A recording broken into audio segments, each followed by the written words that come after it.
ہمارے لیے یہ پیغام ہے کہ ہم اہل بیت اطہار کے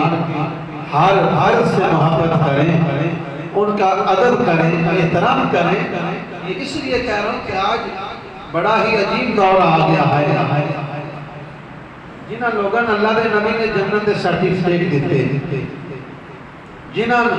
نال رب نے جنت دا وعدہ کیتا، اج ممبراں اُتے انہاں دے خلاف کوئی گلاں ہوندیاں، اج ممبراں تے انہاں برا بھلا آکھیا جا رہا ہے۔ اور جتنیاں میں روایتاں پڑھیاں، یہ ساریاں وچوں ایک روایت مولا علی شیر خدا دی ہے، باقی ساریاں عمر ابن خطاب، سلمان فارسی، برہ بن عازب، عبداللہ بن عباس، صحابہ دی روایت کی جی اہل بیت کی پہچان سان ہونی ہے یا حضور نے کیویں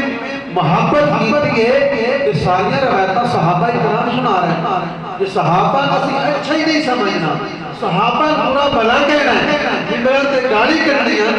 پھر سن کیویں پتہ لگنا کہ نبی پاک نے حسن حسین نال کیویں محبت کیتی ہے، کہ محبت دیاں ساریاں کہانیاں، یہ ساریاں روایتاں صحابہ نہیں سنائیاں، اور صحابہ دی شان کے جتنی روایتاں وہ اہل بیت اطہار نے سنائیاں۔ انہاں ہستیاں کے اندر آپ پہ کوئی بغض، کوئی انا، کوئی لڑائی نہیں، آپ کی محبتاں ہاں، بلکہ رشتے ہوئے یہاں ساڑھے واسطے بھی پیغام ہے کہ اسی حضور کی ہر نسبت آدر کریے، حضور دے دار دے کتے دار دے ساتھی حیاء کریے، اس کا بھی ادب کریے۔ یہ شہر مدینہ دا کتا ساڑھے بزرگان دین نے تے اس